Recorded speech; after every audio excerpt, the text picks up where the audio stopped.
Recentemente, o senador Márcio Bittar, do MDB, requeriu um seminário. E a ideia é juntar todos os cientistas que contestam o aquecimento global. Ou seja, criar um seminário anti-aquecimento global. Entre os convidados para esse evento estão cientistas como Luiz Carlos Molion, Ricardo Felício, além de cientistas de outros países como Shigenori Maruyama e Richard Lindzen. Muitos agricultores estão comemorando essa incrível vitória, mas sinto muito te dizer isso, agricultor, você está sendo enganado de novo.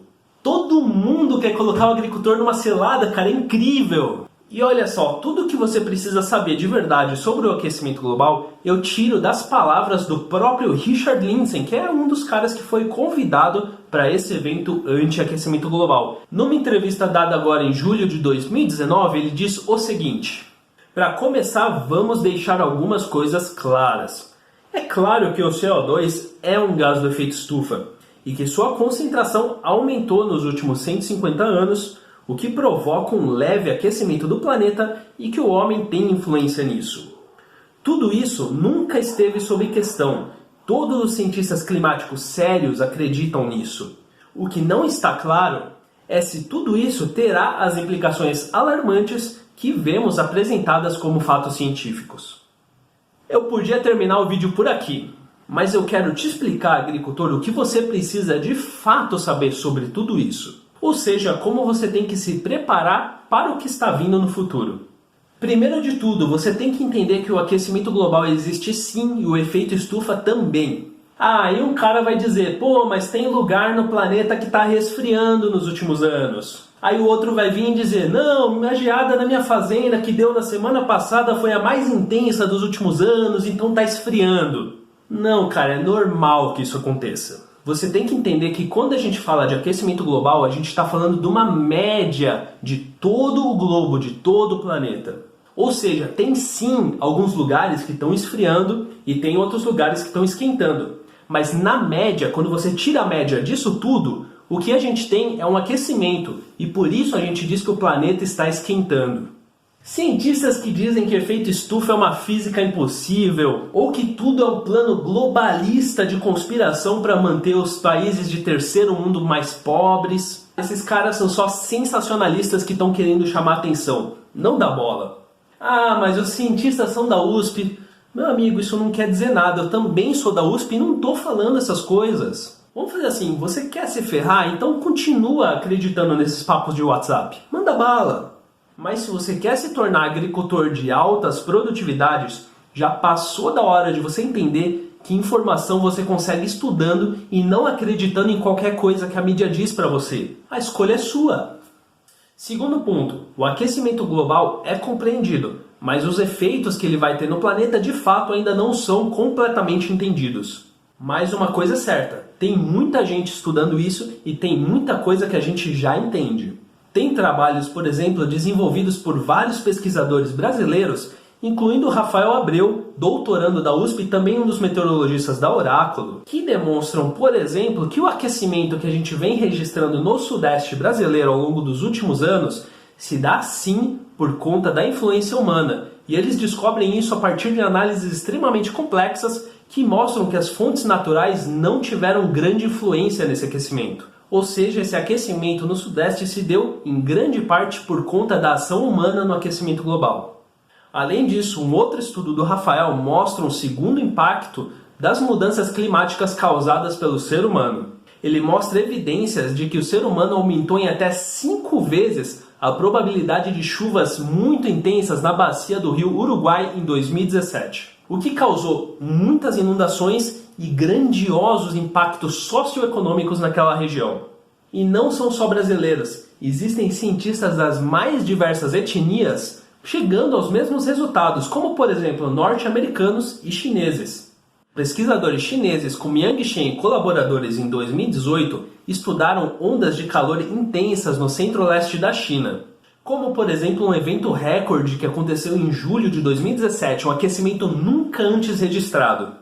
E eles mostram que esses fenômenos eram naturalmente muito raros, mas eles se tornaram hoje quase anuais devido justamente à influência do ser humano.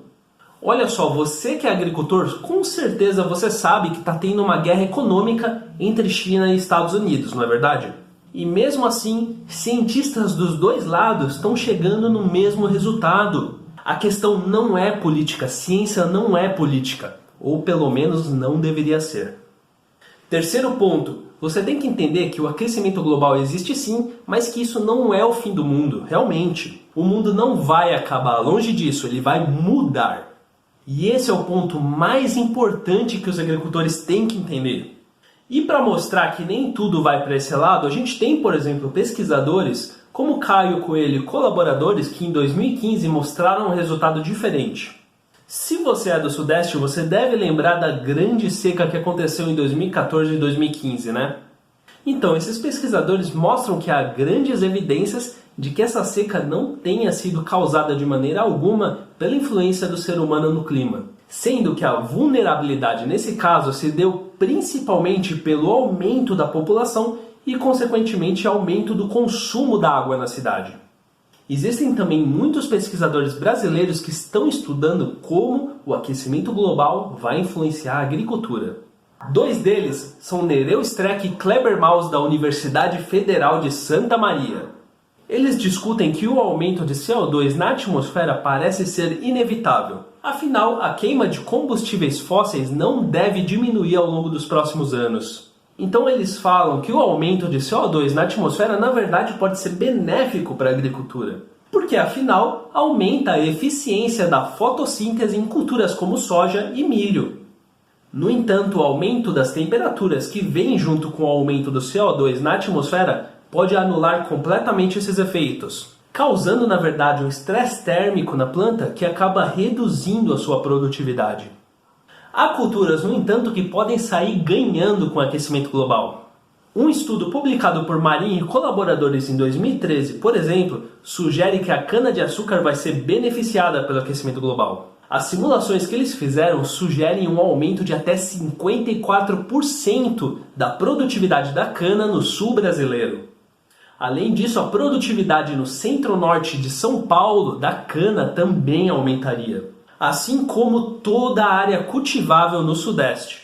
O que eu quero dizer é que com o aquecimento global, mais regiões teriam um clima favorável à produção de cana-de-açúcar no Brasil. Um cenário que na verdade acaba sendo muito bom para a agricultura brasileira. Já algumas culturas como o milho podem ter impactos diferentes dependendo da localidade.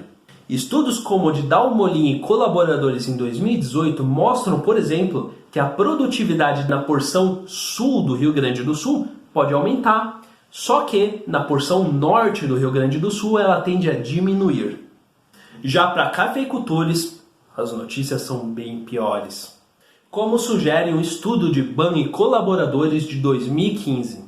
Eles discutem que as altas temperaturas causadas pelo aquecimento global vão reduzir a produtividade tanto do café arábica quanto do robusta, principalmente em regiões de baixa altitude.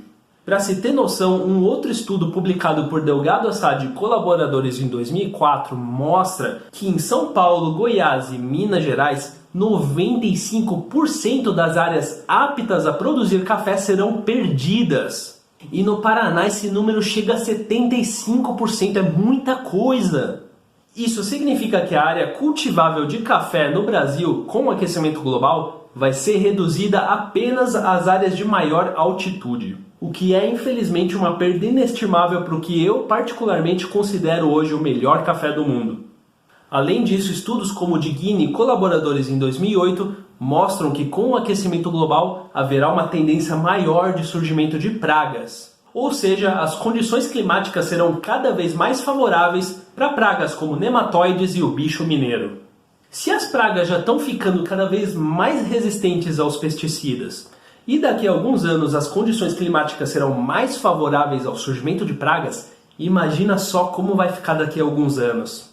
No entanto, como eu mencionei, nem tudo está perdido. Outros estudos, como o de Zulo Júnior e colaboradores em 2011, mostram que o extremo sul do Rio Grande do Sul vai ter mais áreas aptas ao cultivo de café. Isso significa, então, que com o aquecimento global, na verdade, a produção de café pode migrar para o sul e para outros países como Uruguai e Argentina.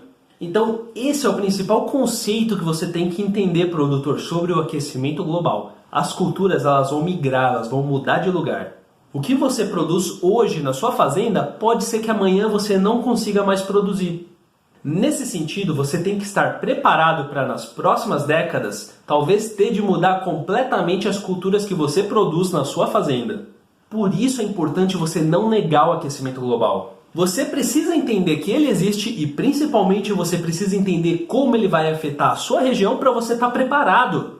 Porque afinal, se você planeja continuar na agricultura ao longo dos próximos anos, você tem que se preparar para o que está vindo. Use a ciência e a tecnologia a seu favor e se torne um agricultor de sucesso.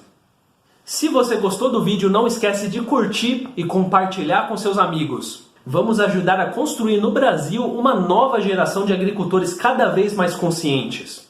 Então é isso, próxima semana a gente tem mais dicas do meteorologista. Até logo!